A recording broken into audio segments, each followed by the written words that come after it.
నేను computer project manager, software ఇంజనీర్ని. Project manager నా దగ్గర ఇంజనీర్స్ పనిచేస్తారు.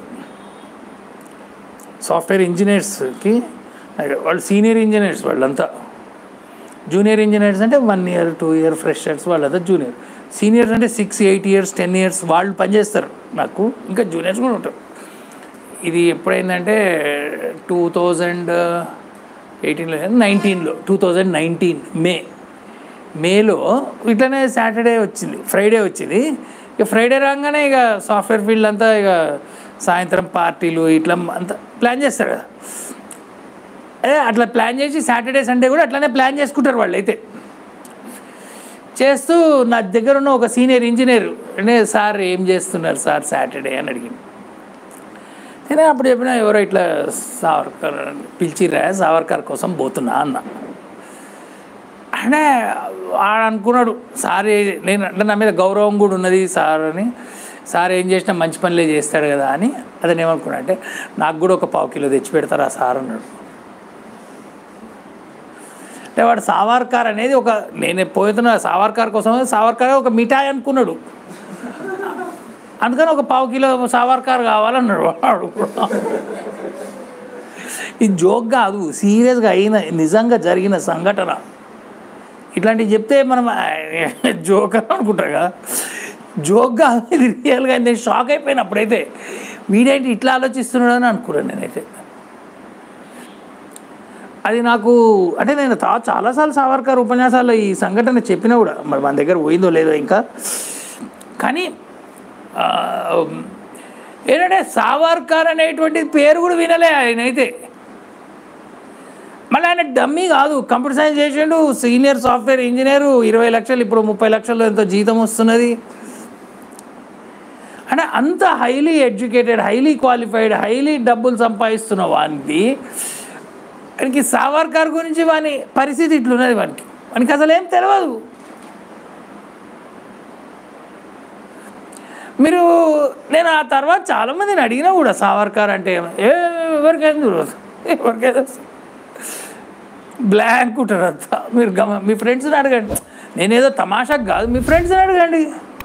మనం ఎక్కడో పోయి ఎక్కడో మామూలు గ్రామంలో అడగక్కర్లే, మన దోస్తులే ఉంటారు కదా, మన దోస్తులే ఓ 50 మంది ఉంటారు, మనకైతే 30 మంది క్లాస్లో ఉంటారు. అట్లా ఇట్లు ఏమన్నా, అరే సావర్కర్ గురించి తెలుసా, అవన్నీ ఇంద్రబాయ్ మనకి ఎందుకు అవన్నట్టు. సావర్కర్, గాంధీజీ గురించి తెలుసు, ఎందుకంటే మనకు చెప్పిర్రు. ఇంకా గాంధీ గాంధీ గాంధీ గాంధీ అని ఇప్పుడు రాహుల్ గాంధీ గాంధీ గాంధీ అనేటప్పటికీ మనమేమో గాంధీ, ఇది బాగా మనకు బాగా ఎక్కిచ్చారు. సావర్కర్ గురించి ఒక లైన్ కూడా పెట్టలే, ఒక లైన్ హిస్టరీ బుక్స్లో. అంటే ఎక్కడ మన చదివితే హిస్టరీ బుక్స్ స్కూల్లో చదువుకోవాలి, స్కూల్ టీచర్లకు చెప్పాలి, స్కూల్ టీచర్లకే తెలియదు. ఇప్పుడు మనల్ని అనడానికి కాదు, స్కూల్ టీచర్లకే తెలియదు కదా. మా టీచర్లకు తెలియదు అంటే, మా టీచర్లు అంటే ఇప్పుడు 40 సంవత్సరాలు 50 సంవత్సరాల క్రితం వాళ్ళకి తెలియదు, వాళ్ళ టీచర్లకు తెలియదు సావర్కర్ గురించి.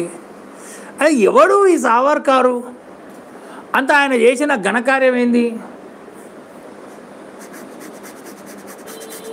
రాహుల్ గాంధీ అనే పేరు విన్నారా? రాహుల్ గాంధీ, ఈ రాహుల్ గాంధీకి చాలామంది గురువులు ఉన్నారు. శ్యామ్ పిట్రోడా అని, మణిశంకర్ అయ్యర్ అని ఇట్లా ఉన్నారు. మణిశంకర్ అయ్యర్, ఈ మణిశంకర్ అయ్యర్ IAS ఆఫీసర్.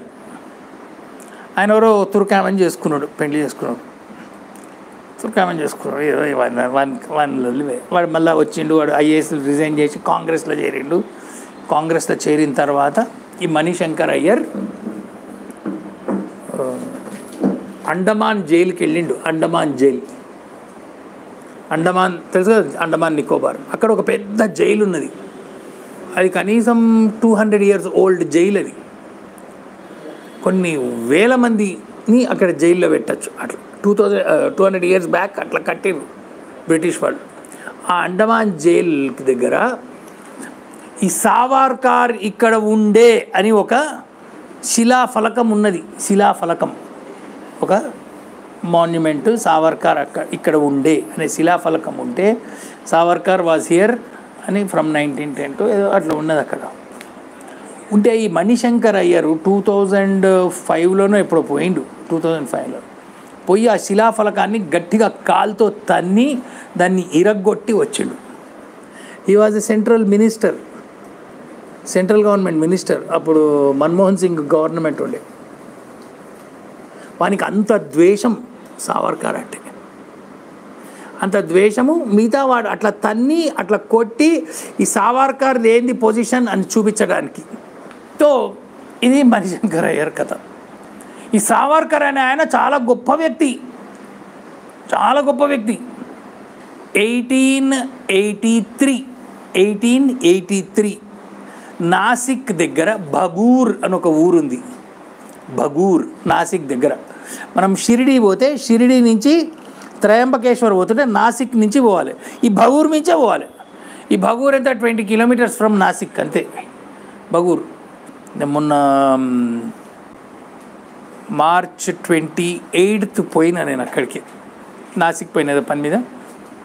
భగూర్ చూసి వచ్చిన, సావర్కర్ వాళ్ళ ఇల్లు చూసిన. అక్కడ పుట్టాడు 1883. వాళ్ళ ఇంటి పేరు సావర్కర్, అంటే ఆయన పేరు సావర్కర్. ఆయనకి 3 కూతుళ్ళు, 1 కొడుకు. పెద్ద ఆయన పేరు గణేష్ సావర్కర్, రెండో ఆయన పేరు వినాయక్ దామోదర్ సావర్కర్, మూడో ఆయన పేరు ప్రభాకర్ సావర్కర్. వాళ్ళకు ఒక చెల్లె ఉండే, ఆమె పేరు మైనా. ఆమెకి వివాహమైంది కాబట్టి ఆమె సావర్కర్గా. అంటే వీళ్ళందరూ సావర్కర్లే. కానీ సావర్కర్ అంటే వీళ్ళందరూ సావర్కర్లైనా సావర్కర్ అంటే ఆ రెండో ఆయననే, వినాయక్ దామోదర్ సావర్కరే సావర్కర్. కానీ అందరూ సావర్కర్లే, కానీ దాంట్లో సావర్కర్ అన్నానుకో వినాయక్ దామోదర్ సావర్కరే.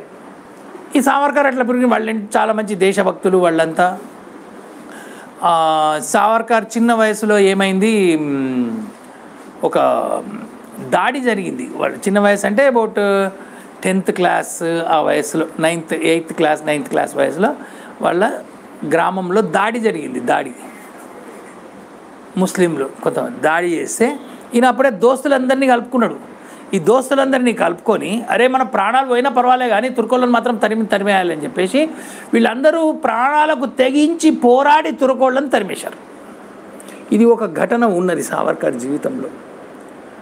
దాని తర్వాత ఆయన మిత్రమేళ, అలా దోస్తులంతా ఉన్నారు కదా, వాళ్ళందరితో కలిపి మిత్రమేళ అని ఒక సంస్థను స్థాపించి వాళ్ళందరికీ అందరూ దేశభక్తి పూరితమైన కార్యక్రమాలు చేస్తుండేవారు.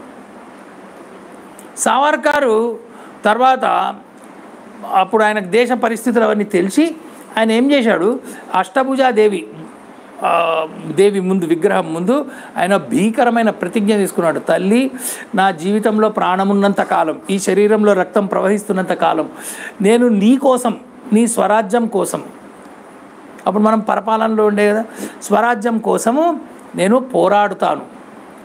మామూలు పోరాటం కాదు, ఆయుధాలతో,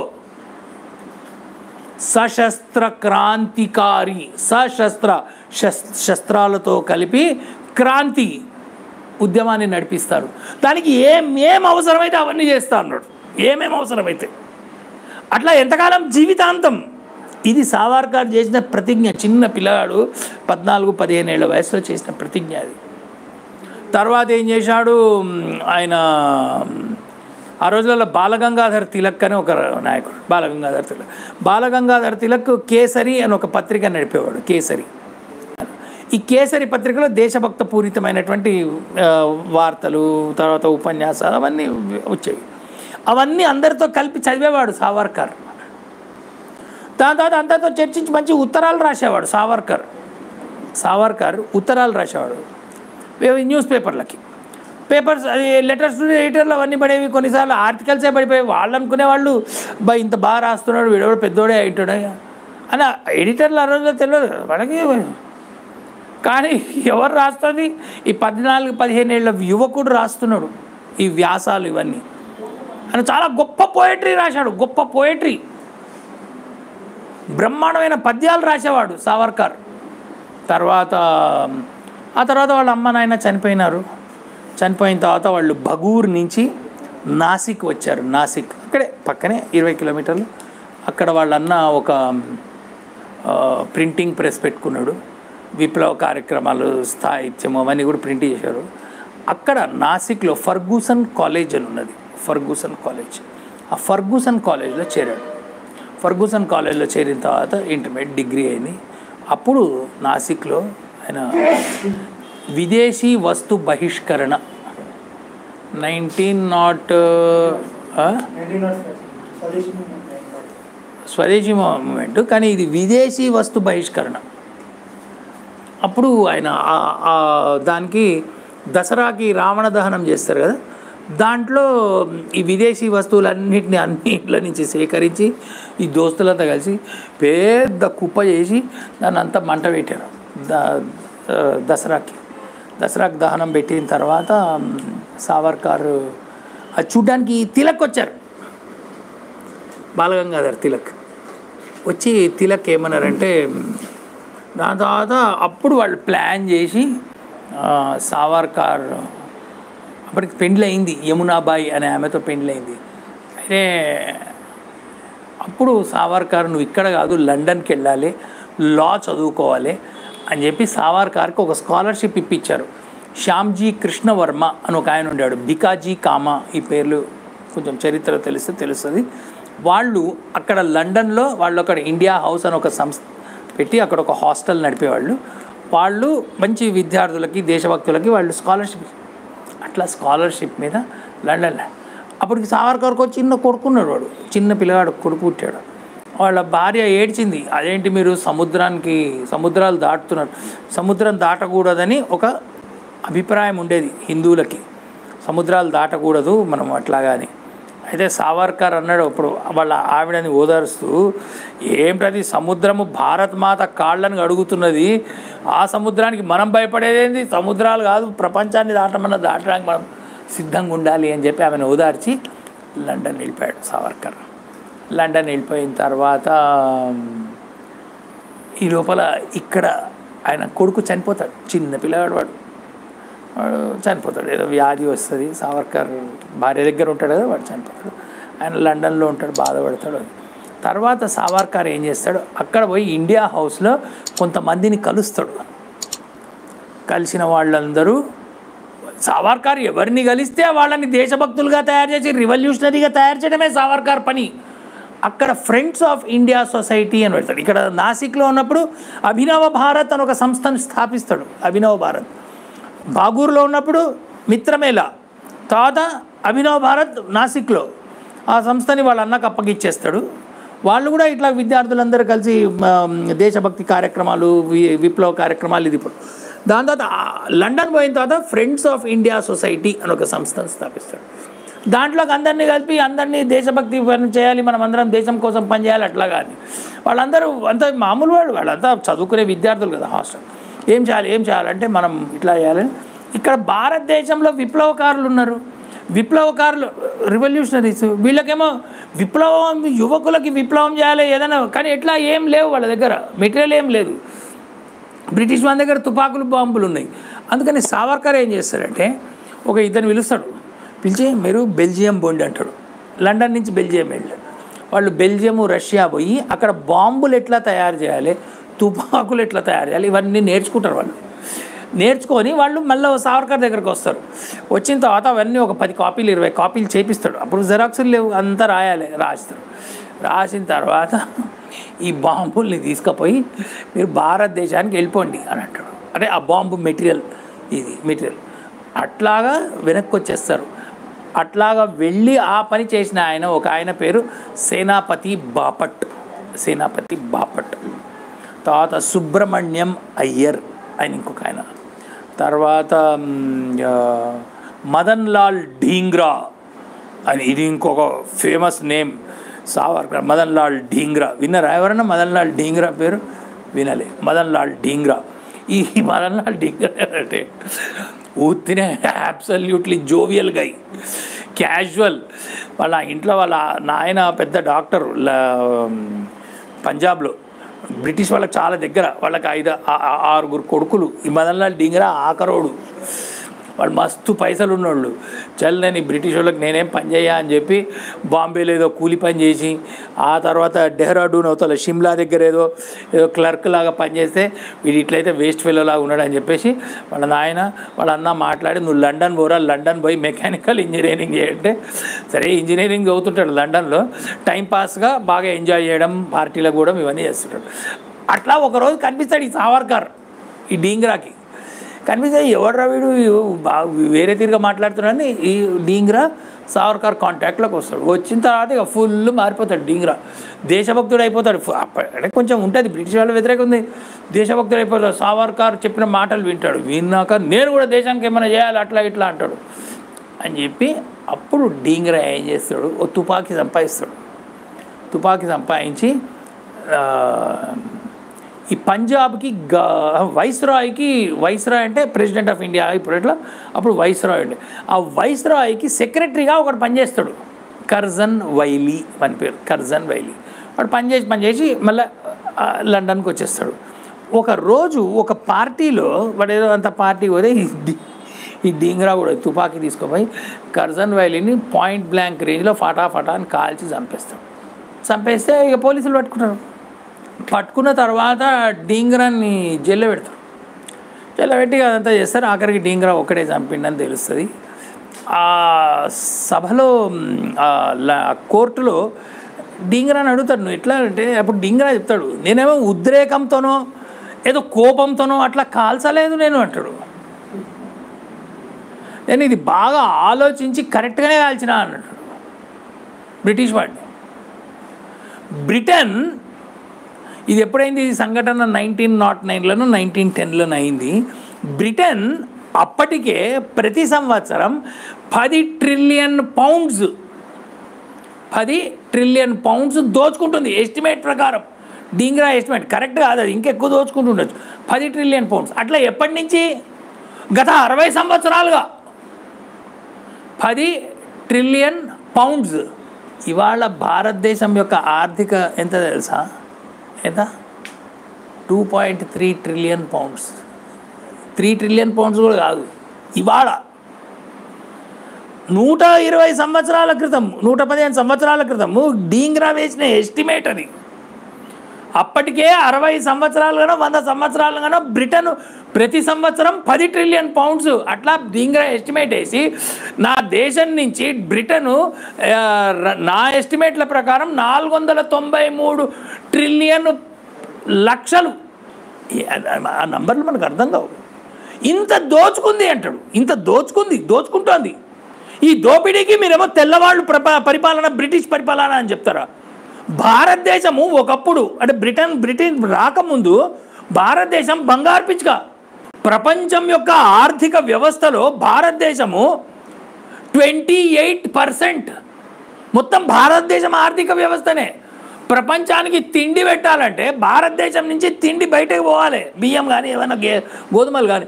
అటువంటి భారతదేశంలో 8 కోట్ల మంది తిండి లేక చనిపోయినారు 1860 నుంచి.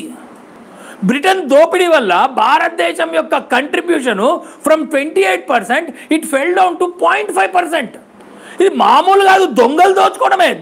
దాని దోపిడీ ఇంకా బాగా చేయాలని రైల్వే ట్రాక్లు వేసి రైళ్లలో దోచి, ఇదంతా వాళ్ళు దోచుకోవడానికి వేసుకున్న వ్యవస్థ. ఇట్లాంటి దోపిడీదారుని ఎవరైనా చంపుతాడు, వాడు మామూలుగా చంపేస్తారు. నేను అదే పని చేసిన అన్నాడు. నాకు ఇంకొక ఛాన్స్ వస్తే ఇంకొక బ్రిటిష్ సీనియర్ వాళ్ళని చంపేస్తా అన్నాడు. This is the. ఆ రోజులలో ఎట్లా ఉండే, ఆ రోజులలో ఈ మహాత్మా గాంధీ తెలుసు కదా, ఈ మహాత్మా గాంధీ లండన్ వచ్చింది. ఈ ఇన్సిడెంట్ అయింది 1907లో అయింది. 1907లో అప్పుడు సావర్కర్ అక్కడనే ఉన్నాడు. అక్కడ ఈ దసరాకి రావడం అప్పుడు పిలిస్తే గాంధీజీ మాట్లాడుతున్నారు. అప్పటికి ఇంకా గాంధీజీ కాలే, గాంధీయే, ఎంకే గాంధీ. అప్పుడు ఇంకా యువకుడు, ఆయన ముసలాయన కాలే, యువకుడు. ఆయన ఏమన్నాడంటే, అసలు ఈ రామాయణం, దసరా అంటే రామాయణం యొక్క ఉద్దేశం ఏంది? శాంతిని బోధించటమే రామాయణం, ప్రేమని బోధించటం రామాయణం, త్యాగము, ఉపవాసము ఇవి గాంధీజీ ఆ రోజులలో ఉపవాసం మీద బాగా అభ్యాసాలు ప్రాక్టీసెస్ అవన్నీ చేస్తుండే. త్యాగము, ఉపవాసము వీటి ద్వారానే రామాయణంలో చెడు పైన మంచి యొక్క విజయం జరిగింది. అహింస ద్వారా రామాయణం అహింసని బోధిస్తున్నది. అదేవో ఆయన వ్యాఖ్యానం చెప్పిపడదు. చెప్తే దాని తర్వాత సావర్కర్ ఉపన్యాసం సావర్కర్ లేచి ఏం చెప్పాడు? త్యాగం ఏంది, అహింస ఏంది, ఉపవాసం ఏంటి, దీనికి రామాయణానికి ఏం సంబంధం? రావణాసురుడు వచ్చిండు, రాముని భార్యను ఎత్తుకపోయాడు, రాముడు సైన్యాన్ని తీసుకుపోయి రావణాసురుడిని, వాని తమ్ముళ్ళని, వాని సైన్యాన్ని, వాని దేశాన్ని మొత్తం నాశనం చేసి చంపి బారేసి ధర్మం అంటే ఏంటి, అధర్మం అంటే ఏంటో చూపించాడు. దీనిలో అహింస ఎక్కడున్నది, త్యాగం ఎక్కడున్నది, లేకపోతే ఉపవాసాలు ఎక్కడున్నాయి? దుర్మార్గుణ్ణి చంపి వానికి శిక్ష వేసి ఆ శిక్ష కూడా దుర్మార్గునికి వేసే శిక్ష కూడా ధర్మమే అని సావర్కర్ చెప్పారు. నీకు అర్థమైంది ఆ కాన్సెప్టు? గాంధీజీ చెప్పేది ఇది, సావర్కర్ చెప్పేది ఇది. Absolutely different streams, absolutely opposite streams. This is what Tilak told. ఆ రోజుల్లో కాంగ్రెస్లో 2 గ్రూప్స్ ఉండేవి, ఒకటి నరందల్, ఇంకోటి గరందల్. నరం అంటే సొల్లు మాట్లాడుకుంటా, చాలా ఉత్తరాలు ఇచ్చుకుంటా, మాకు ఇవ్వండి, మాకేమో మేము కూడా పరిపాలించుకుంటా, మాకు పర్మిషన్ ఇవ్వండి అని లెటర్స్ రాసేవాళ్ళు. దానికి గోపాలకృష్ణ గోఖలే ఇటువంటి వాళ్ళంతా ఒక నాయకత్వం. ఆ గోపాలకృష్ణ గోఖలే శిష్యుడే గాంధీ.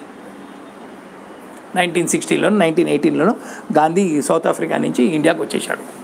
అని అంతకుముందు ఇది గోపాలకృష్ణ అసలు లెటర్ లేని వాడెవడండి మనకు స్వాతంత్రం ఇచ్చేది? వాడెవడు? కోన్ కిస్కా? వాడొచ్చి మన దేశాన్ని దోచుకుంటూ వాడేంది మనకు స్వాతంత్రం? స్వరాజ్యం మేరా జన్మసిద్ధ అధికారే, నాకు పుట్టుకతోనే నాకు స్వరాజ్యం ఉన్నది, నువ్వెవడిరా నాకు ఇవ్వడానికి? అవసరమైతే వాడిని కొట్టండి, చంపండి, పుతబాకులు పట్టి కాల్చండి, వాడిని తరిమోదలు మారండి. విధవలు వాళ్ళు 5,000 మంది వస్తారు లండన్ నుంచి. 5,000 మంది 40 కోట్ల మంది భారతీయులను ఎట్లా పరిపాలిస్తున్నారు? వాళ్ళకి సహాయం చేయడానికి మనోళ్ళే తయారవుతారు, వేరే వాళ్ళు కాదు. బ్రిటన్ వాడు వాని శక్తి సామర్థ్యాలతో వచ్చి ఇక్కడ ఏం యుద్ధం చేస్తలేడు. వానికి సహాయం చేసేవాళ్ళు మన కాలనీలలో, మన బస్తీలలో, మన ఊర్లలో మన వాళ్ళే వానికి సహాయం చేసి మనల్ని కొడుతున్నారు. నీకు అర్థమైందా? భారతదేశాన్ని భారతీయుల సహాయంతో భారతీయులను తొక్కేస్తూ భారతదేశాన్ని పరిపాలించాలి. ఇది బ్రిటిష్ వాని ప్లాన్. ఆ ప్లాన్ నడుస్తున్నది. జలియన్వాలా బాగ్లో 1800 మంది చనిపోయినారు, తుపాకులతో కాల్చి చనిపోయినారు. 1800 మంది. తుపాకులు కాల్చిన వాళ్ళెవరు? వాళ్ళు భారతీయులే. ఇక్కడ తుపాకులు పట్టుకొని కాల్చిన వాళ్ళు భారతీయులే, అక్కడ చచ్చిన వాళ్ళు భారతీయులే. ఆర్డర్ ఒక్కడేసిన డయర్ గాడు, వాడు ఏదో ఆర్డర్ వేసి ఫుల్ షూట్ అన్నాడు. అనగానే ఈ దిమాగ్ లేని వేదవాళ్ళు ఎటు షూట్ చేయాలి, డయర్ని షూట్ చేయాలి కదా, వాళ్ళు అటు షూట్ చేశారు. అల్లూరి సీతారామరాజు చంపడానికి వచ్చింది ఎవరు? British army. బ్రిటిష్ ఆర్మీ ఏంటండి? బ్రిటిష్ వాళ్ళు ఇచ్చినటువంటి చొక్కాలు ప్యాంట్లు తోడుకున్న భారతీయులు. వాడు 100 రూపాయలు 50 రూపాయలు జీతం ఇస్తే ఆ జీతం కోసం పని చేసి కూలి పనులు చేసి పనికి పనిచేసేవాళ్ళు. నీకు పరిస్థితి ఏమైనా మారిందా? భారతదేశంలో భారతదేశం కోసం పనిచేయాలనేటువంటి పరిస్థితి మారిందా? మారలేదు. వాడు మైక్రోసాఫ్ట్ అంటాడు, గూగుల్ అంటాడు, ఇంకేవో ఉన్నాయి. ఏం కంపెనీలు ఉన్నాయి? ఏమున్నాయి? అడోబి ఏవో ఉన్నాయి. ఇట్లాంటి పనికి వాళ్ళ కంపెనీలు ఏవో ఉంటాయి. వాడు పనిచేస్తాడు, వాడు అదే కంపెనీలో పనిచేస్తాడు. పనిచేసి ఏం చేస్తాడు? దాంట్లో సాఫ్ట్వేర్లో అరే చూడరా భయ్, ఇండియా వాళ్ళకి ఒక 10% ఎక్కువ ట్యాక్స్, ఎక్కువ పెట్టరా రేట్ అంటే పెడతాడు. వాడు పెట్టమని చెప్పేది వాడు, పెట్టేదేవాడు మనోడు, మన సాఫ్ట్వేర్ ఇంజనీరు. ఫ్రైడే కాగానే పోయి మందు కొడతాడు చూడు, వాడే. ఇట్లా పెట్టినందుకు వీనికి ఒక 20 లక్షలు జీతం. ఎంతనో జీతం, 5 లక్షలు, 10 లక్షలు, 20, 30 లక్షలు. ఇంకా ఎక్కువైపోయింది ఇప్పుడు ప్రాజెక్ట్ మేనేజర్లు. వాడు project manager policy, this is our policy అంటే ఈ ప్రాజెక్ట్ మేనేజర్ 35 లక్షల కోసం అని చెప్పేసి వీడి దేశాన్ని నమ్మేస్తాడు. వీడి దేశాన్ని నమ్మడం వీఆర్ దాని సమర్థన కోసం we are not just Indians, we are global citizens. Global citizen అంటే ఇక్కడున్న డబ్బును అక్కడ దోచిపెట్టడం, అక్కడున్నది ఇక్కడికి తేవడం కాదు, ఇక్కడున్నది అక్కడికి ఇవ్వడం. 100 సంవత్సరాల్లో సావర్కర్ నాటికి 2025కి ఏమైనా మారిందా? ఏం మారలే. అందుకనే అడుగుతారు పేపర్ల ఎక్కి, మన సైన్యం వాళ్ళు మేము పోయి అక్కడ కొట్టినాంరా, అక్కడ పాకిస్తాన్లో కొట్టినట్టు ఎన్ని విమానాలు కూలినాయి? మనవి కూడా కూలి ఉంటాయి కదా, యుద్ధం అంటే కూలి ఉంటుంది, మనం ఎన్ని విమానాలు కూలినాయి? పేపర్ స్టేట్మెంట్లు ఇస్తున్నారు మనోళ్ళు. పేపర్ స్టేట్మెంట్ పాకిస్తాన్ వాడు ఇస్తే అభ్యంతరం లేదు, వాడు అట్లనే ఇస్తాడు అనుకోవచ్చు.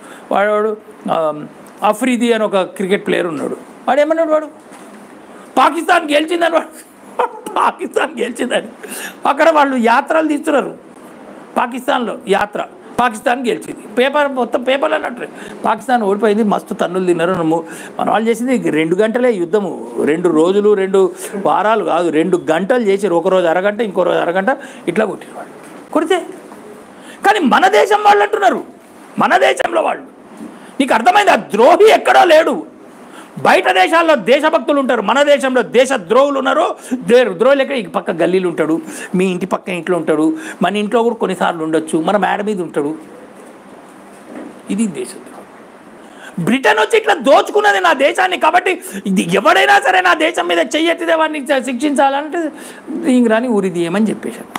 అసలు డీంగ్రా చేసింది తప్పు, అట్లా బ్రిటిష్ వాళ్ళని మనం తొక్కకూడదు, తన్నకూడదు, చంపకూడదు, డీంగ్రా చేసింది తప్పు అని చెప్పి ఒక సభ పెట్టారు లండన్లో. సభ పెడితే ఆ సభలో అందరూ పెద్ద పెద్ద వాళ్ళంతా నాయకులు కూర్చున్నారు, వాళ్ళు డీంగ్రా చేసింది తప్పు అది ఇది అని అంటే, అప్పుడు ఎవరు లేరు, ఎవరన్నా అందరూ ఈ సభ ఈ తీర్మానానికి సమర్థనగా లేవండి అనేటప్పటికీ అప్పుడు ఒక ఆయన లేచాడు, ఎవరు, సావర్కరే, వినాయక్ దామోదర్ సావర్కర్ లేచి ఈ తీర్మానాన్ని నేను ఖండిస్తున్నాను, డీంగ్రా చేసింది ఏ దేశభక్తుడైనా అదే పని చేస్తాడు, కర్జన్ వైలీని చంపడం తప్పు కాదు అని చెప్పి కర్జన్ వైలీకి వ్యతిరేకంగా డీంగ్రా చేసిన పనులని సమర్థిస్తూ సావర్కర్ స్టేట్మెంట్ ఇచ్చాడు. దాంతో స్టేజ్ మీద ఉన్న వాళ్ళు అది ఎక్స్పెక్ట్ చేయలే, అందరూ డీంగ్రా చేసింది తప్పు అని అంటారు అనుకున్నారు. కానీ ఏమో వీళ్ళెవరు అనేటప్పటికీ ఎవరా నువ్వు అని చెప్పి అక్కడ ఉన్న వాళ్ళు కొంతమంది వాడిని కొట్టడానికి వచ్చారు, సావర్కర్ని కొట్టారు. సావర్కర్ని కొడతావా అని చెప్పి ఇంకొంతమంది యువకులు లేచి మా సావర్కర్ని కొడతావా అని చెప్పి వాళ్ళు పోయి కొట్టిన వాళ్ళని కొట్టారు. మొత్తం ఇక కుర్చీలు అన్నీ ఇరగొట్టుకొని అంత పెద్ద సభ అంతా గందరగోళ, సావర్కర్కి రక్తం కారింది. ఇదంతా అసలు పోలీసు వాళ్ళు గమనిస్తున్నారు. అంటే డీంగ్రాని చంపడం తప్పు కాదు అన్నవాడు వీడేవాడు. ఆ సభ కొలాప్స్ అయిపోయింది, సభ క్యాన్సిల్ అయిపోయింది, ఆ తీర్మానం లేదు, అందరు పారిపోయారు, అంత అయిపోయింది. అసలు సావర్కర్ మీద కన్నేశారు. ఎవడు వీడు, ఎందుకు వచ్చాడు, ఏం చేస్తున్నాడు, లండన్లో ఉండి ఈ పనులన్నీ ఏం చేస్తున్నాడు అని చేస్తే ఈ సావర్కర్ ఏం చేస్తున్నాడు, వీళ్ళందరికీ ఇదంతా చెప్తున్నాడు. ఈ విద్యార్థులందరికీ రోజు పొద్దున్నే లేచి పార్లమెంట్కి వెళ్తుండేవాడు. పార్లమెంట్ లైబ్రరీలో కూర్చొని ఆ పాతవి పేపర్లు అవన్నీ తీసి రాస్తున్నాడు. తర్వాత ఏం పేపర్లు అడుగుతున్నాడు ఏమిటని కలిగితే అప్పటికి 1857 అయ్యి 50 years అయింది. 1907, 1908 ఇది ఆ సందర్భం, ఆ టైంలో. ఇది ఏం చేస్తున్నాడు అంటే 50 years బ్యాక్ ఇండియాలో 1857 వార్ అయింది కదా, అసలు ఏమైంది అప్పుడు ఎవరికి ఏం తెలియదు. ఎందుకంటే అప్పుడు వాట్సాప్లు లేవు, టీవీలు లేవు, రేడియోలు లేవు, నెట్ లేదు, ఈమెయిల్ లేదు, పవర్ లేదు, ఏం లేదు, ఎవరికి ఏం తెలియదు. భారతదేశంలో భువనగిరిలో ఏం తెలుస్తుంది అన్న, ఇప్పుడే భువనగిరిలో ఏమైనా అయితే హైదరాబాద్లో ఏమే వరకు ఏం తెలియదు, హైదరాబాద్లో ఏమైనా కూడా మనకు తెలియదు, కూకట్పల్లి ఏమైంది మనకి ఏం తెలుస్తుంది. అట్లాంటిది అసలు 1857లో ఏమైంది అని ఆయన అంటే మనకి తెలియదు. కానీ బ్రిటన్ పార్లమెంట్లో అయితే డిస్కషన్లు అయినాయి కదా, ఆ పాత పేపర్లన్నీ తెప్పించి ఆయన రాసుకుంటున్నాడు. వాళ్ళు బాగా అసలు ఏమైనా ఈ భారతదేశంలో ఇంత పెద్ద సమస్య ఎందుకు వచ్చింది, ఈ బ్రిటన్కి వ్యతిరేకంగా పోరాటం చేయాలని వీళ్ళకి ఎట్లా బుద్ధి పుట్టింది అని వాళ్ళు డిస్కస్ చేసుకున్నారు. అవన్నీ డాక్యుమెంట్స్ ఉన్నాయి. అప్పుడు వాళ్ళు కనిపెట్టింది ఏంద్రా అంటే హిందువులు ముస్లింలు కలిసి ఉంటే ఈ దేశంలో ఇప్పుడు కాకపోతే మళ్ళీ ఇంకెప్పుడైనా వీళ్ళు ఏదో చేస్తారు, మళ్ళీ యుద్ధానికి వస్తారని చెప్పేసి అప్పుడు చాలా ప్లాన్లు వేసినారు వాళ్ళు. అసలు వీళ్ళలో ఈ దేశభక్తి ఉన్నది, ఈ దేశభక్తి అంతటి మంచి మెల్లగా దేశభక్తి మెల్లగా ఇట్లా డైవర్ట్ చేయాలని చెప్పేసి ఒక పార్టీ పెట్టాలి. అబ్బా మా పార్టీ, మా దేశంలో మా పార్టీ ఉందని ఈ పార్టీలో చేరుతారు ఈ దొంగల దేశభక్తులంతా భారతదేశం. ఆ పార్టీలో చేరిన తర్వాత ఆ పార్టీ వాళ్ళే కొంచెం వీళ్ళకి మనం ఉత్తరాలు రాద్దాం, మనం ఇట్లా చేద్దాం అంటే మనం ఏదో చేస్తున్నాం ప్రజలకు అట్లా భావన వస్తుంది అని చెప్పి ఒక బ్రిటిష్ ఆఫీసర్తో కాంగ్రెస్ అని ఒక పార్టీని స్థాపించారు. ఆ కాంగ్రెస్ని 1885లో ఏఓ హ్యూమ్ విన్నారా ఇది, ఏఓ హ్యూమ్. ఎందుకు, it acts as a pressure కుక్కర్కి ఆ పైన ఏమో ఉంటుంది, ఏంది బరువు అది సేఫ్టీ వాల్. ఈ కాంగ్రెస్ అనేది సేఫ్టీ వాల్. ఈ భారతదేశంలో ఉద్రేకం చెందుతున్న యువకులు ప్రజలకి సేఫ్టీ వాల్. ఏది ఏమన్నా ఏం చేయాలి, కాంగ్రెస్ చేయండి, అందరు కాంగ్రెస్ జెండా పట్టుకొని కాంగ్రెస్ చేస్తారు.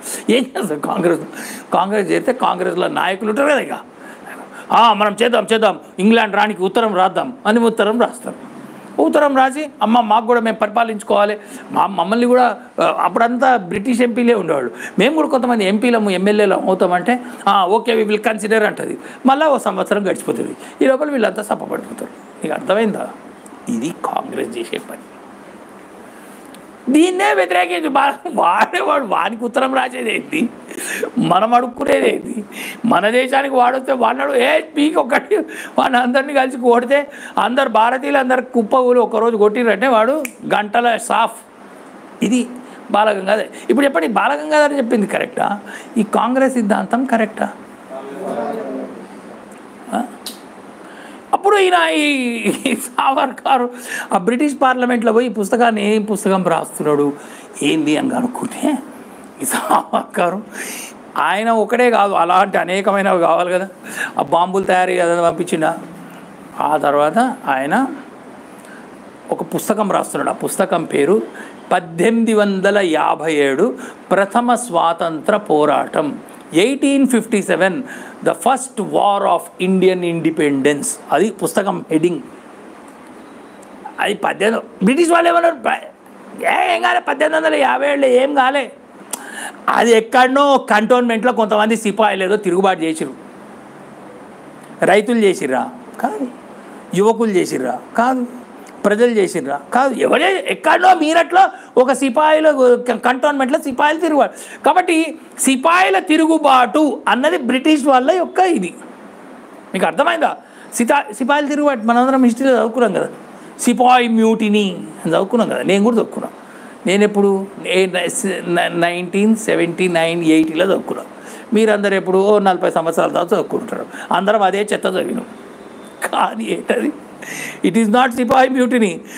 1857 first war of Indian independence, భారత స్వాతంత్రం కోసం జరిగిన ప్రథమది, మొదటిది. అది ఇంకా రెండో మూడో ఎన్నో జరగచ్చు. కానీ ఇదేందని మెల్ల వాళ్ళు ఎట్లా కనిపెట్టి ఈ పుస్తకం కనుక భారతీయుల చేతిలో పడ్డదంటే వాడు చదివిన ప్రతి ఒక్కరికి వానికి హిస్టరీ తెలిసిపోతుంది. వానికి 1850 ఆ పుస్తకం ప్రింట్ కాలే, సావర్కర్ రాసుకుంటున్నాడు, బ్యాన్ చేసి పారేశారు. They banned the book. That is the only book in the whole world which was banned even before getting printed. Savarkar ఏం చేశాడు, ఆ పుస్తకాన్ని కంప్లీట్ చేసి దాన్నేమో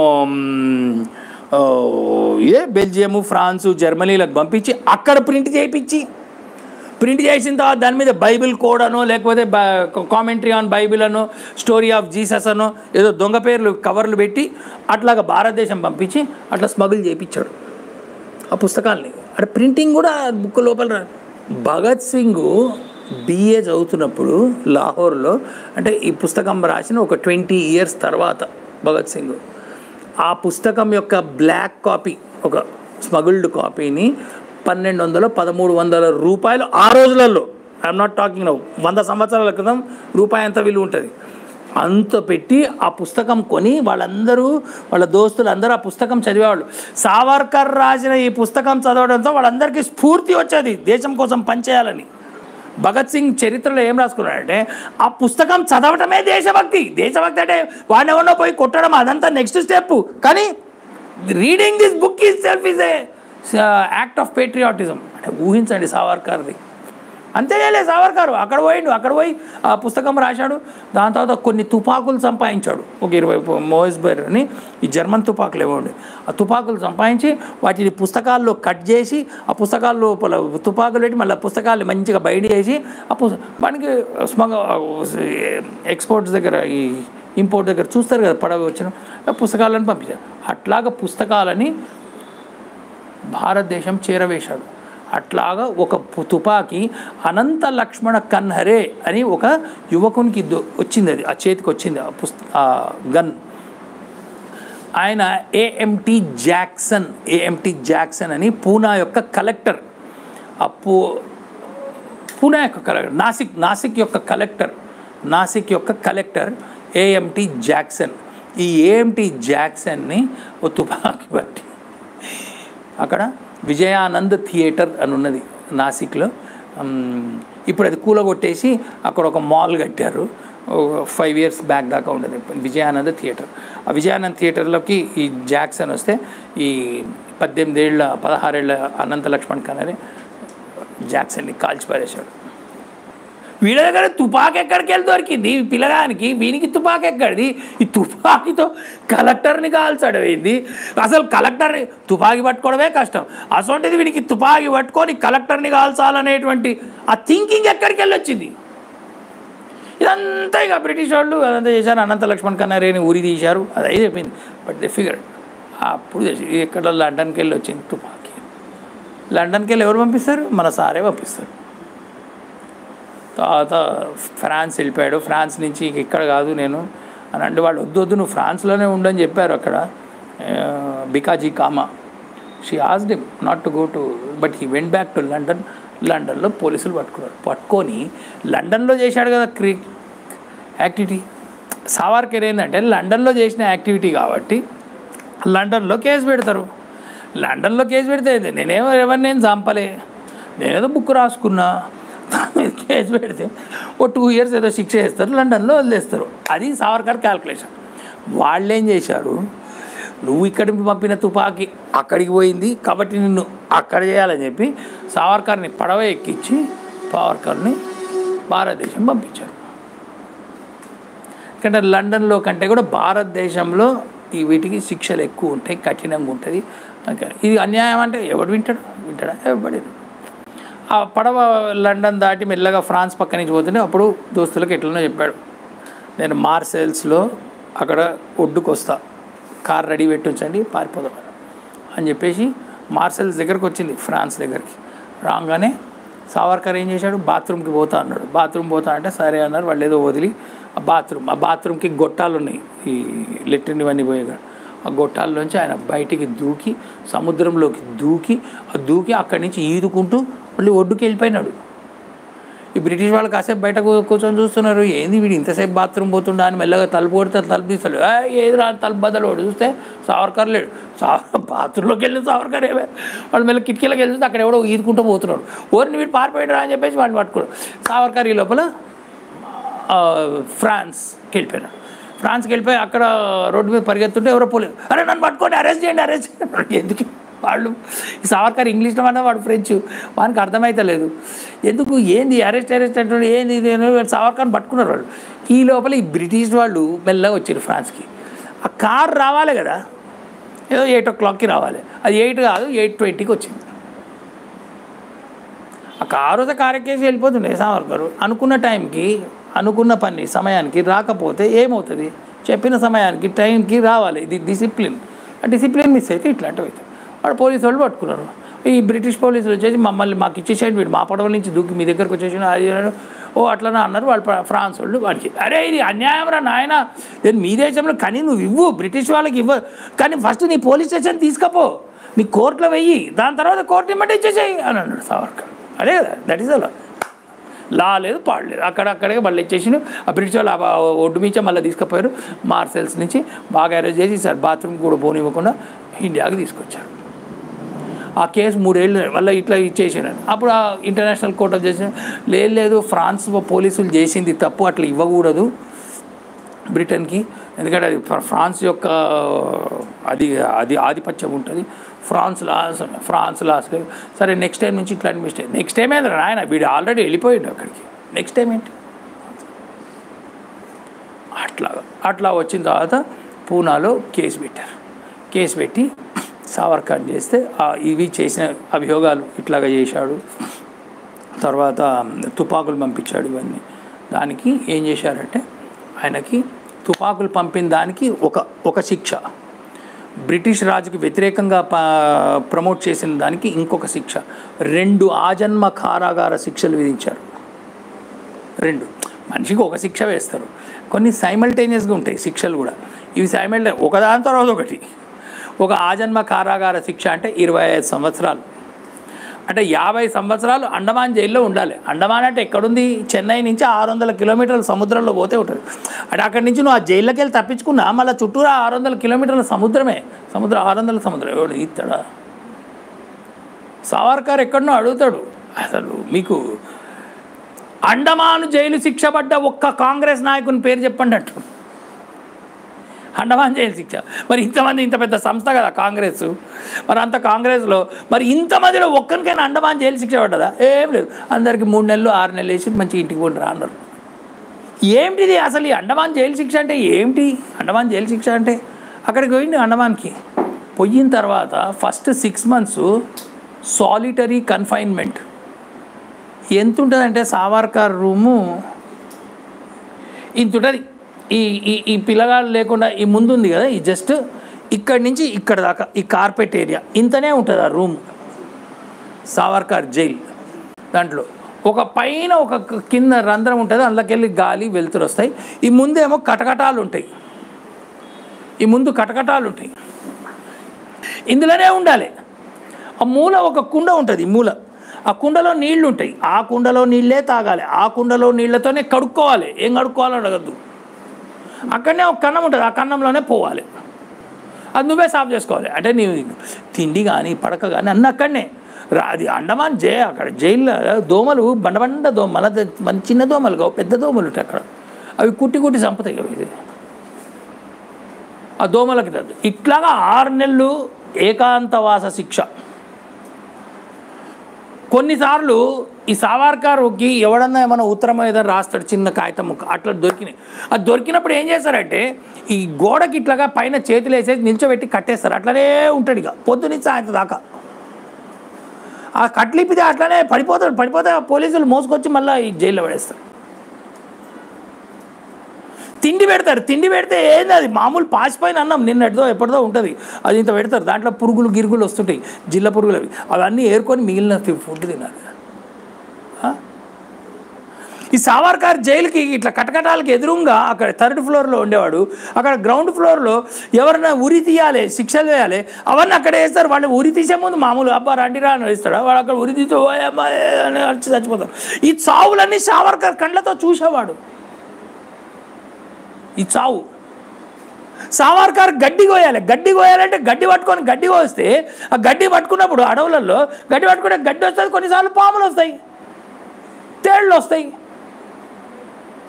ఇట్లా గడ్డి కోయాలి. గడ్డి ఇన్ని 20 మూపులో 30 మూపుల గడ్డి కోయాలి ఆ రోజుకి. అదంతా కొయ్యాలి. సావర్కర్ రోజుకి 30 పౌండ్ల కొబ్బరి నూనె తీయాలి. ఎండు కొబ్బరి ఉంటుంది కదా, ఎండు కొబ్బరిని గానుగా ఆడించి 30 పౌండ్లు అంటే 15 కిలోల కొబ్బరి నూనె తీయాలి. 30 pounds. అది 30 pounds ఎట్లా తీస్తారు? కొబ్బరి నూనె ఎట్లా తీస్తారు తెలుసా? ఎట్లా తీస్తారు? గానుగకి బర్రెల్ని కట్టి దున్నపోతుల్ని కట్టి, ఆ దున్నపోతో ఎద్దో ఉంటే దాన్ని తిప్పితే అది గుండ్రంగా తిరుగుతుంటుంది. మధ్యలో పెద్ద బరువు. తెలుసా మీకు గానుగ అంటే? తెలియదు. మరి ఎట్లా? కొబ్బరిని నలగాలి కదా, బాగా నలగాలంటే దానికి పెద్ద మధ్యలో రోల్ ఉంటుంది. ఆ రోల్ లోపల బరువు ఉంటుంది. దాంట్లో ఈ కొబ్బరి వేస్తారు.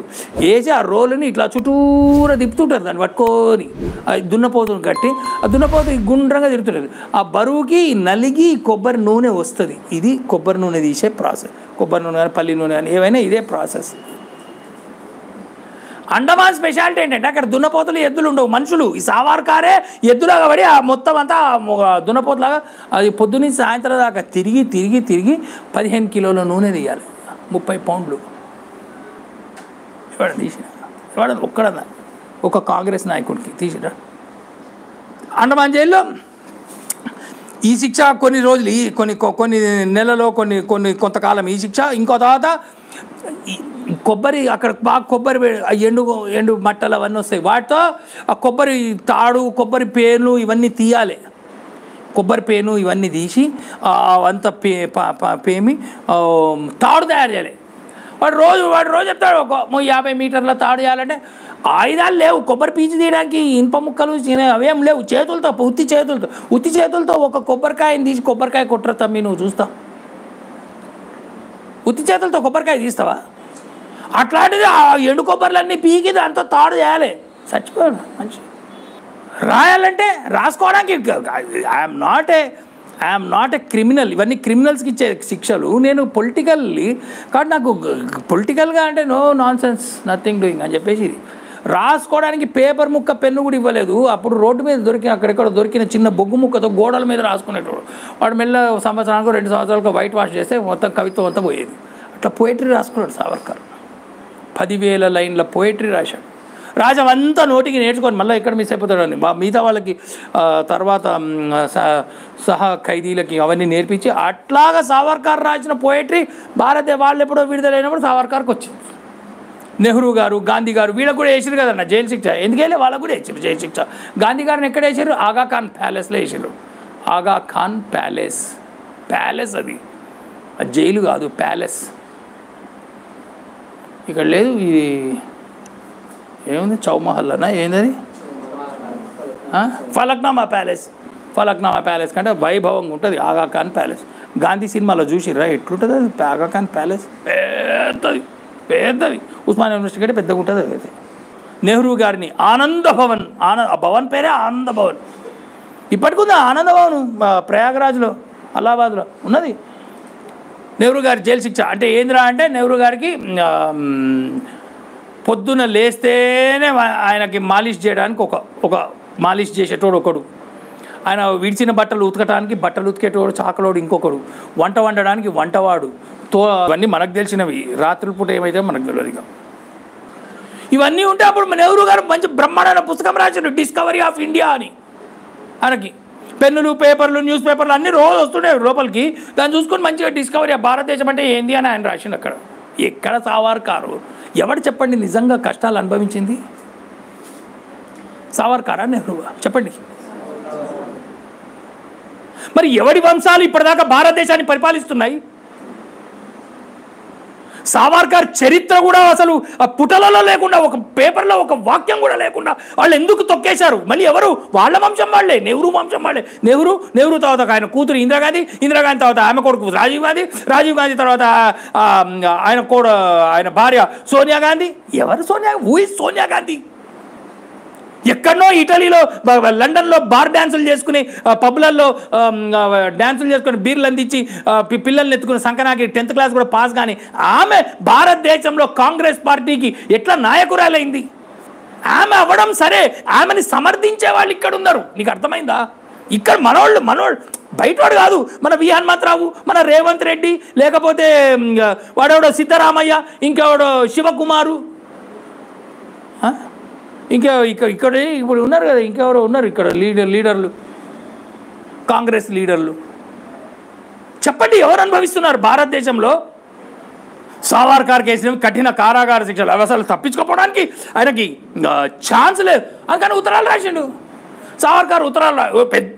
పెద్ద అభియోగం. సావర్కర్ ఉత్తరాలు రాశాడు, బ్రిటిష్ని క్షమించమని ఉత్తరాలు రాశాడు. 4 సార్లు రాశాడు. 4 సార్లు కాదు, నువ్వు ఉంటే 40 సార్లు రాస్తావు. రోజుకు ఒకసారి ఉత్తరం రాస్తావు. అయ్యా క్షమించండి, నేను ఇప్పుడు సావర్కర్ ఉత్తరం ఏదండి, నాకు ఇప్పుడు అంత బుద్ధి వచ్చేసింది, నేను మారిపోయినా, నేను మంచివాడిని అయిపోయినా అని ఉత్తరం రాశాడు.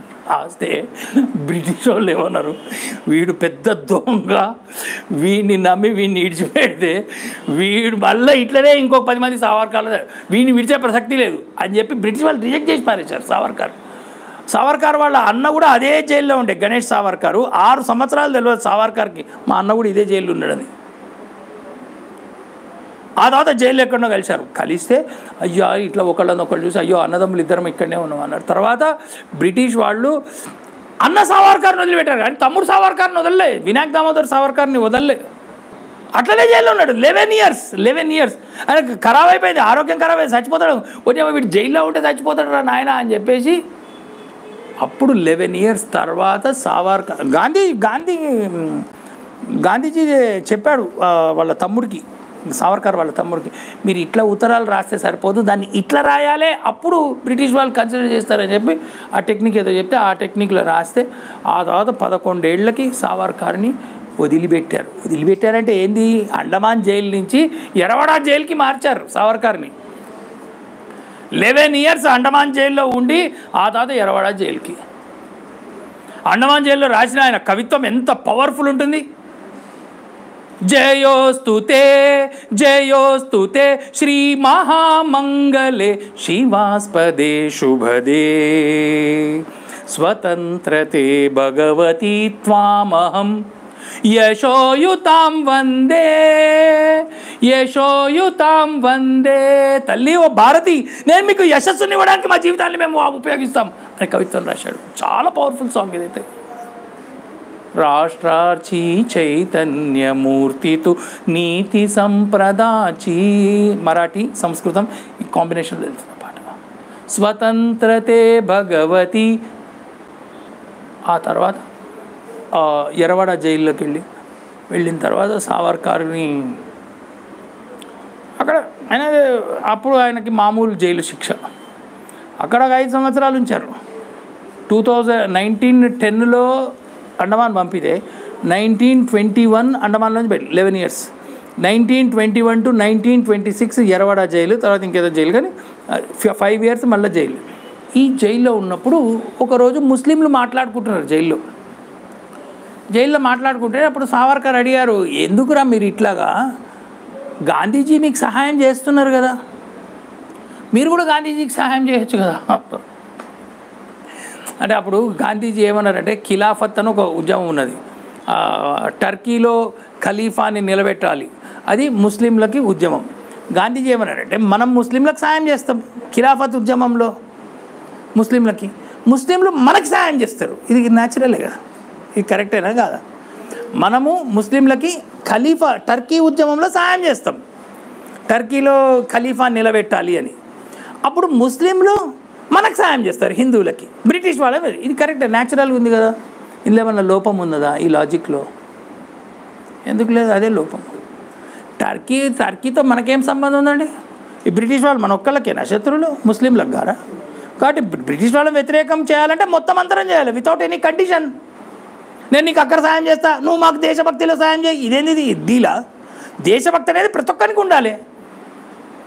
అదే సావర్కర్ ఆ ముస్లింలు అడిగింది, గాంధీజీ మీకు ఖిలాఫత్లో సహాయం చేస్తున్నారు కదా, మరి మీరెందుకు చేస్తలేరు అని అడిగారు.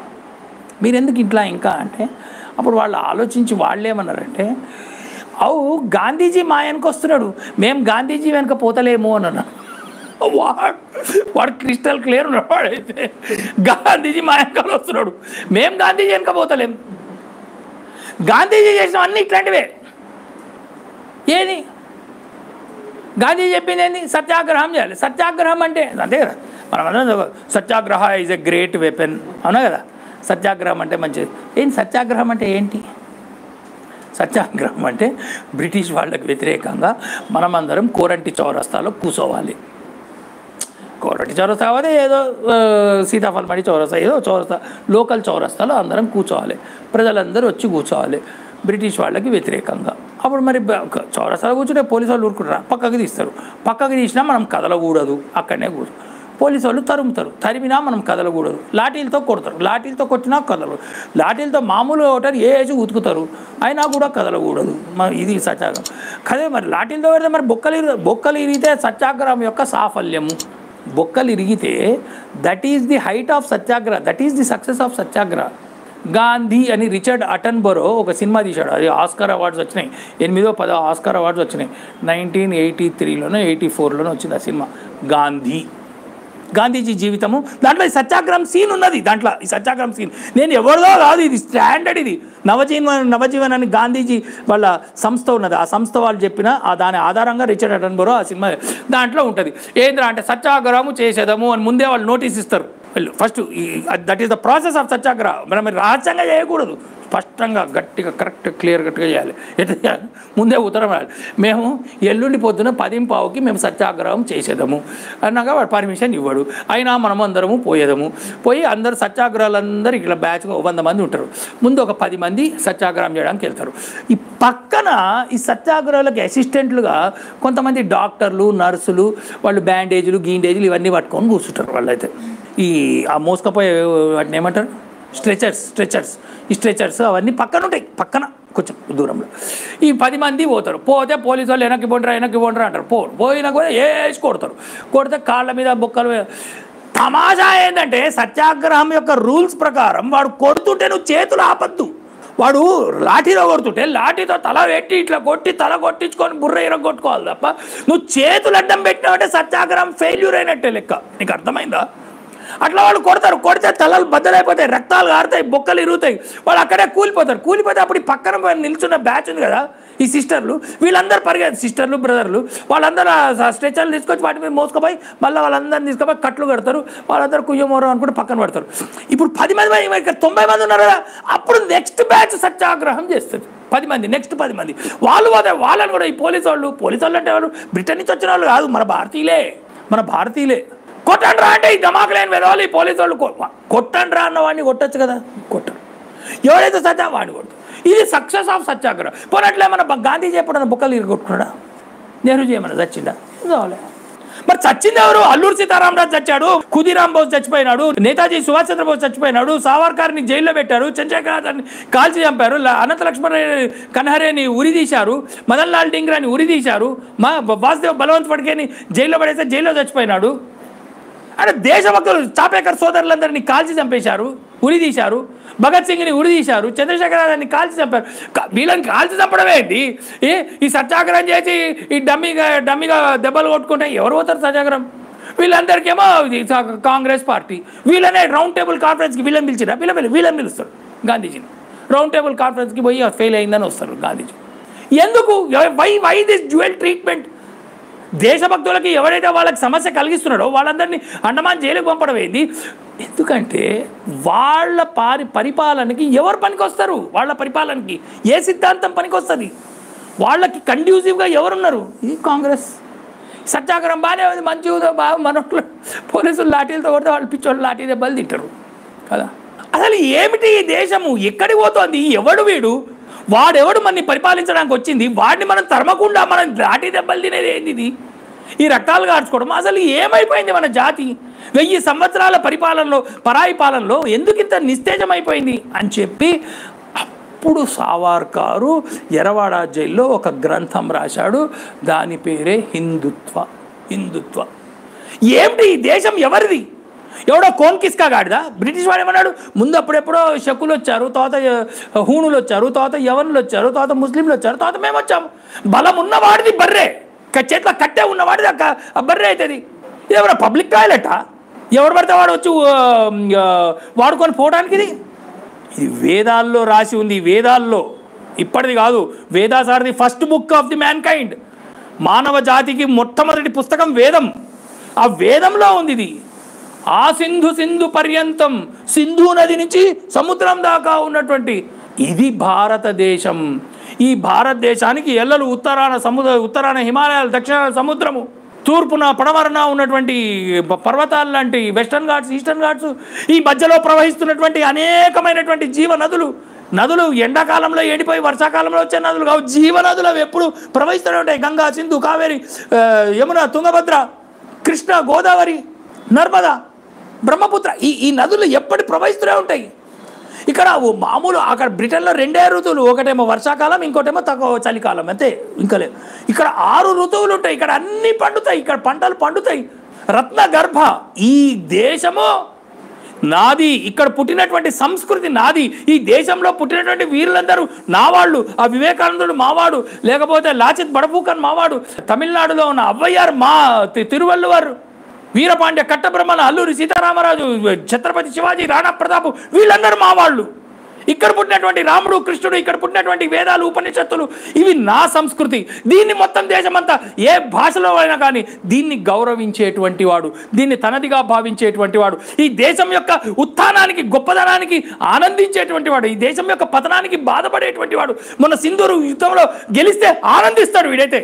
వీడు అడగడు పనికి మాలిన ప్రశ్నలు. ఇక్కడ ఎన్ని తుపాకులు పడ్డాయి, ఎన్ని విమానాలు పడ్డాయి అనే ప్రశ్నలు వేయడు.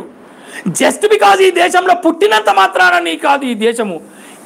ఈ దేశంతో అవినావభావ సంబంధం ఉండి దీనితో నీకు మొత్తము ఎప్పుడైతే తాదాత్మ్యత వస్తుందో వానిది ఈ దేశం. వాడు ఎక్కడుంటాడు? వాడు నగరాల్లో ఉంటాడు, గ్రామాల్లో ఉంటాడు, రైతుల్లో పంటలు పండించుకుంటుంటాడు, వాడు సైన్యంలో ఉంటాడు, వాడు అడవులలో ఉంటాడు. కానీ వానికి ఈ దేశంతో అనుబంధం ఉంటుంది. వాడెవడు? వాడే హిందువు. వాంది ఈ దేశం. ఇది ఎవడో కోన్కిస్కా, ఎవడో అరేబియా నుంచి వచ్చిన వాడికి ఇక్కడ పుట్టినంత మాత్రాన వాంది కాదు ఈ దేశం. అని సావర్కర్ హిందుత్వ పుస్తకంలో రాశాడు. రాసిన తర్వాత 1926లో ఆయన్ని విడుదల చేశారు. విడుదల చేయడం అంటే జైల్లోకి వెళ్ళి బయటకు వచ్చింది అంతే.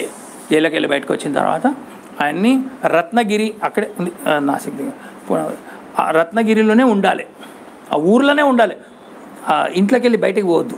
అట్లాగా 10 సంవత్సరాలు మళ్ళా. నీకు అర్థమైందా? మొదటి 15 సంవత్సరాలు 16 సంవత్సరాలు జైలు, అండమాన్ జైల్లో 11 సంవత్సరాలు, ఎరవడ జైల్లో 5 సంవత్సరాలు, 16 సంవత్సరాలు, రత్నగిరిలో గృహ నిర్బంధము లేదా జస్ట్ ఆ గ్రామ నిర్బంధంలో మళ్ళీ 10 సంవత్సరాలు చేసి 1936లో సావర్కర్ని విడిచిపెట్టారు. మీరు ఊహించండి, 1936. అప్పుడు రత్నగిరిలో చూశాడు. అంతా చూస్తే ఈ మాల, మాదిగ, మహర్, చమర్ ఇట్లాంటివో ఉన్నాయి, కులాలన్నీ ఉన్నాయి. ఈ కులాల వాళ్ళందరినీ దూరం పెట్టాలి, వాళ్ళకి దేవాలయాల్లోకి రానివ్వకూడదు అంటే అప్పుడు ఈ కుల సంస్కరణ ప్రారంభిస్తే గాంధీజీ ఏమన్నారు, వాళ్ళని మాల, మాదిగ, చమర్, మహర్ ఇట్లా పేర్లు పిలవద్దు, వాళ్ళని హరిజనులని పిలుద్దామని అన్నారు. అప్పుడు రత్నగిరికి వచ్చాడు గాంధీజీ. వస్తే సావర్కర్ గాంధీజీ మధ్యన సంభాషణ అయింది. అయినప్పుడు సావర్కర్ అన్నాడు, నువ్వు ఈ పేర్ల బదులు ఆ పేరు మారుస్తావు హరిజన్ అని. అప్పుడు హరిజన్ అనేదే కొత్త, హరిజనులను దూరం పెట్టాలని అవుతుంది. పేరు మార్చినంత మాత్రాన సమాజంలో మార్పు రాదు. ఇది సావర్కర్ చెప్పింది. సమాజంలో మార్పు రావాలంటే సమాజంలో వాళ్ళని దేవాలయాలకు తీసుకెళ్ళాలి, వాళ్ళందరితో కలిసి భోంచేయాలి, ఈ పనులు మార్చాలి. అప్పుడు ముట్టుకోరు, వాళ్ళని చూడరు, వాళ్ళని తాకరు. అట్లుండేది పరిస్థితి. అంటే కుల వ్యవస్థ ఉండకూడదు అంటే గాంధీజీ లేదు, కుల వ్యవస్థ వల్ల చాలా అడ్వాంటేజెస్ కూడా ఉన్నాయి. సరే ఈ విషయంలో మనం ఇద్దరం అంగీకరిస్తలేము, ఇంకా చాలా విషయాల్లో కూడా అంగీకరిస్తలేమని చెప్పేసి గాంధీజీ వెళ్ళిపోయినాడు. ఆ తర్వాత సావర్కర్ ఏం చేశాడు, నాసిక్లో కాలారాం మందిర్లో ఈ అంటరాని వాళ్ళు, ఈ కులాలకు సంబంధించిన వాళ్ళందరినీ తీసుకొని కాలారాం మందిర్కి వెళ్ళాడు. మందిర ప్రవేశానికి వెళ్తే వాళ్ళు రానివ్వలే. అక్కడ అగ్రకులాల వాళ్ళు మందిరం దగ్గర ఉండి మేము చంపుతాము, సస్తాము, కానీ మీరు మాత్రం మా మందిరంలోకి రావడానికి వీల్లేదు. ఇప్పుడు సావర్కర్ చెప్పాడు, మీరెవరు రావద్దడానికి? ఏంది రాముడు చెప్పాడా, కృష్ణుడు చెప్పాడా, వేదాల్లో ఉందా, ఉపనిషత్తుల్లో ఉందా? ఎక్కడ లేదు అంటరానితనం. మీరెందుకు పెడుతున్నారు? ఇవాళ వీళ్ళని కనుక దూరం చేసినట్లయితే సమాజంలో పెద్ద వర్గము మన సమాజానికి వ్యతిరేకంగా దూరం అయిపోతుంది అని చెప్పి వెళ్ళిపోయిన తర్వాత ఆయన పతిత పావన మందిర్ అని ఒక మందిరాన్ని స్టార్ట్ చేశాడు. ఆ మందిరంలోకి అందరూ రావచ్చు. పతిత పావన మందిరాలు స్థాపించి అన్ని కులాల వాళ్ళకి కుల ప్రమేయం లేకుండా ఇది సావర్కర్ ఈ సామాజిక సంస్కరణలో. తర్వాత అన్ని కులాల వాళ్ళతో కలిసి భోజనాలు, సహపంక్తి భోజనాలు, అందరూ కలిసి భోజనాలు అందరూ భోజనాలు చేసి అందరితో కలిసి భోంచేసేవాడు సావర్కర్. ఇది ఒక మేజర్ రిఫార్మ్. ఆ తర్వాత బ్రిటిష్ వాళ్ళు ఏం చేశారు, సావర్కర్కి 60 రూపీస్ ఇచ్చేవాళ్ళు పర్ మంత్. ఎందుకంటే ఎక్కడికి వెళ్ళకూడదు, ఈయన పైసలు ఎట్లా బతుకుతాడు, అందుకని 60 రూపీస్ ఇచ్చేవాడు. అంటారు సావర్కర్ ఉత్తరాలు రాశాడు, సావర్కర్ డబ్బులు తీసుకున్నాడు. ఎవరు తీసుకోలే డబ్బులు?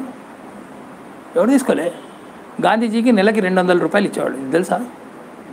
బ్రిటిష్ వాళ్ళు పర్ మంత్ 200 రూపీస్ గాంధీజీకి. దాంతోనే ఆయన మేకపాలు అవన్నీ కొనుక్కొని మంచిగా శనగలు, పచ్చిపల్లీలు కొనుక్కొని, అందుకనే సరోజినీ నాయుడు అన్నది it is very expensive to maintain Gandhiji అన్నది. It's very expensive to maintain Gandhiji and his satyagraha, his non violent principles. కష్టం.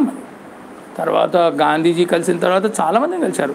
అయితే ఆ కాలారాం మందిర్లో మొన్న ఒక 15 years బ్యాక్ ఆ కాలారాం మందిర్ పూజారి, ఒరిజినల్ పూజారి రానివ్వలే కదా, ఆయన మన్వడు ఇప్పుడు పూజారి. వాడు ఒక స్టేట్మెంట్ ఇచ్చాడు. ఏమనంటే, మా తాత చేసింది తప్పు, అట్లా చేయకుండా ఉండాల్సింది. ఈ కాలారాం మందిర్లోకి అందరూ ఆహ్వానం అని చెప్పేసి అందరినీ బ్యాక్వర్డ్ చేసి అందరినీ రానిచ్చాడు. ఈ మార్పు జరిగింది. ఇదైతే ఎట్లా జరిగింది అని అంటే, ఇప్పుడు ఆ మనవడు ఎవడైతే పూజారి ఉన్నాడో అతను ఆర్ఎస్ఎస్ యొక్క స్వయం సేవక్. ఈ ఆర్ఎస్ఎస్ భావాలతో అతనిలో అంత మార్పు వచ్చింది. ఇది అయింది. తర్వాత సెకండ్ వరల్డ్ వార్ వచ్చింది. సెకండ్ వరల్డ్ వార్ వచ్చినప్పుడు సుభాష్ చంద్రబోస్ని బాగా సతాయించినారు. ఆయన ప్రెసిడెంట్ ఆఫ్ కాంగ్రెస్ ఉండే ట్వైస్.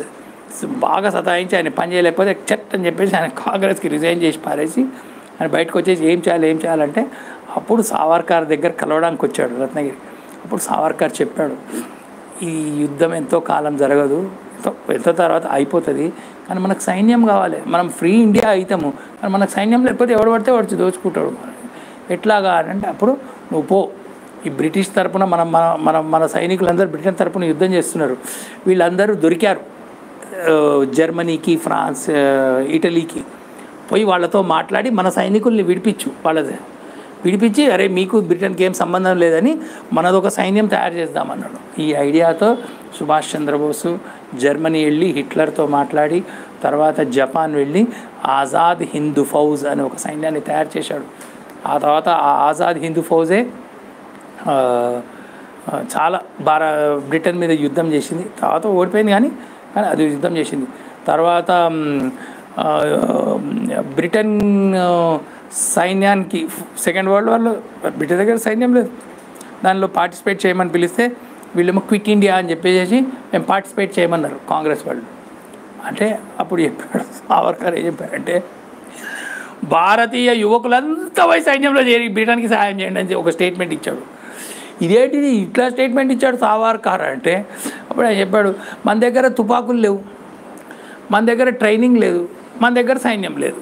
ఇప్పుడు మన వాళ్ళే పోయి అంతా పోతారు, బ్రిటిష్ వాళ్ళే వాళ్ళు తుపాకులు ఇస్తారు, మంది ఇస్తారు, అంత ఇస్తారు, తర్వాత ట్రైనింగ్ ఇస్తారు, మనకు మంచిగా ఆర్మీ తయారు చేసి పెడతారు. వాళ్ళ ఆర్మీలోనే యుద్ధం అయిపోతుంది. యుద్ధం అయిపోయిన తర్వాత ఏముంది, మన వాళ్ళకి మనం చెప్పినా ఒక అటు తిప్పే వాళ్ళు ఇటు తిప్పుతారు, అయిపోయి కథం, బ్రిటన్ని కథం చేసేస్తారు. ఇండియన్ ఆర్మీ మనకు రెడీగా ఉంటుంది కదా. ఇది సావర్కర్ చెప్పిన ప్లాన్. యాక్చువల్లీ 1946లో వరల్డ్ వార్ II అయిపోయిన తర్వాత 1945లో అయిపోయింది. 46లో ఫిబ్రవరిలో బాంబే, చెన్నై, కలకత్తాలలో నేవీలో రివోల్ట్ వచ్చింది. నేవీ రివోల్ట్ చాలా పెద్ద కేసు ఇదైతే. నేవీ రివోల్ట్ వచ్చేసి ఆ నేవీలో రివోల్ట్లో వాళ్ళు సైనికులు ఎదురు తిరిగారు బ్రిటిష్ వాళ్ళకి. ఎందుకంటే 1945లో సుభాష్ చంద్రబోస్ చనిపోయిన తర్వాత ఈ ఆజాద్ హింద్ ఫౌజ్ లీడర్స్ని పట్టుకున్నారు. ఆజాద్ హింద్ ఫౌజ్ లీడర్స్ని వాళ్ళ మీద కేసులు పెట్టారు. ఆ రెడ్ ఫోర్ట్లో ఈ కేసులు నడుస్తున్నాయి. ఇవంతా ఈ నేవీలో వాళ్ళకి తెలిసింది. వాళ్ళు సైనికులు, మా సైనికులు మా వాళ్ళ మీద వీళ్ళు తిరగబడ్డారు. ఆ దెబ్బకి బ్రిటిష్ వాళ్ళు భయపడ్డారు. నేవీలోను ఆర్మీలోను రివోల్ట్ వస్తే ఇంకా to control this country is difficult. అందుకని వాళ్ళు ప్లాన్ చేసి ఆ జిన్నాని వాడు అప్పటికే రెచ్చగొడుతున్నారు, ముస్లింలు హిందువులు వేరే వేరే అని చెప్పి పాకిస్తాన్ అని ఒక దేశాన్ని చేసి అట్లాగా భారతదేశాన్ని విడగొట్టి, భారతదేశం నుంచి ఆఫ్ఘనిస్తాన్, పాకిస్తాన్, బర్మా, శ్రీలంక, నేపాల్, భూటాన్ ఈ దేశాలన్నింటినీ విడగొట్టి ఒక మాత్ రిడన్ అంటే పురుగులు తిన్నటువంటి ఒక గుడ్డ ముక్క ఎట్లుంటుందో అట్లాంటి చిన్న గుడ్డ ముక్కని భారతదేశంలాగా ఇచ్చి వెళ్ళిపోయినారు. దాన్ని కూడా 550 దేశాల కింద విడగొట్టి వెళ్ళిపోయినారు భారతదేశం మొత్తాన్ని. ఆ తర్వాత సర్దార్ వల్లభాయ్ పటేల్ ఒక 5 నెలల్లో ఈ 550 సంస్థానాల వాళ్ళతో మాట్లాడి మేమందరం భారతదేశంలో కలుస్తున్నామని వాళ్ళందరినీ ఒప్పించి ఇప్పుడున్న భారతదేశాన్ని సర్దార్ వల్లభాయ్ పటేల్ తీసుకొచ్చాడు. జవహర్లాల్ నెహ్రూ ఏమన్నాడంటే, అరే నువ్వు ఇంకేం ముట్టకు, ఈ హైదరాబాదు, జూనాగఢ్, కాశ్మీరు వీటిని ముట్టకు అని అన్నాడు. సరే జూనాగఢ్నేమో సర్దార్ వల్లభాయ్ కలిపేశాడు. హైదరాబాద్ని 1948 దాకా వీళ్ళు చేస్తే సర్దార్ వల్లభాయ్ పటేల్ సైన్యాన్ని పంపించి పోలీస్ యాక్షన్తో కలిపేశారు. కాశ్మీరు మనం చూస్తూ ఉన్నాం, అది నెహ్రూ హ్యాండిల్ చేసింది. మీకు అర్థమైంది? అబ్సల్యూట్లీ అబ్సల్యూట్ పేట్రియాట్, గొప్ప దేశభక్తుడు. ఆయన గురించి తెలుసుకుంటే మనకు చాలా స్ఫూర్తి వస్తుంది. ఆయన గొప్ప కవి, గాయకుడు, వక్త, తీవ్ర ఆలోచన చేసి భవిష్యత్తుని చూడగలిగే గొప్ప వ్యక్తి సావర్కర్. ఆయన ఎంత బద్నాం చేయాలో అంత బద్నాము చేయడానికి ప్రయత్నం చేశారు. మే 28, ఇవాళ 25, ఇవాళ 25 అంటే వెడ్నెస్డే సావర్కర్ జయంతి. ఆ రోజు మే 28, 1883 సావర్కర్ పుట్టి 1883 అంటే 142 ఇయర్స్ 42. ఆ సందర్భంగా మొత్తం దేశమంతా చేస్తున్నారు. సరే ఇక్కడ కూడా ఏం లెక్చర్ పెట్టాలి అట్లాగా అని వీళ్ళు అడిగినప్పుడు అన్న సావర్కర్ గురించి పెట్టుకుందాము, బాగుంటుంది, సావర్కర్ లైఫ్ అండ్ హిస్టరీ అందరికీ తెలుస్తుంది అట్లాగని మనం ఈ విషయాలన్నీ మనం చెప్పాం. ఇవాళ నాకు సావర్కర్ గురించి తెలిసినటువంటి విషయాల్ని మీతో పంచుకోవడానికి పిలిచినటువంటి పెద్దలకి, జగదీష్జీకి, వీళ్ళందరికీ కూడా నేను ధన్యవాదాలు తెలుపుతాను. ఒక్కసారి సావర్కర్ పాట తలుచుకొని ముగిద్దాం. జయోస్తుతే జయోస్తుతే. మీరు కూడా చెప్తారా? జయోస్తుతే జయోస్తుతే శ్రీ మహామంగళే శివాస్పదే శుభదే స్వతంత్రతే భగవతి త్వామహం యశోయుతాం వందే యశోయుతాం వందే జయోస్తుతే జయోస్తుతే శ్రీ మహామంగళే శివాస్పదే శుభదే స్వతంత్రతే భగవతి యశోయుతాం వందే యశోయుతాం వందే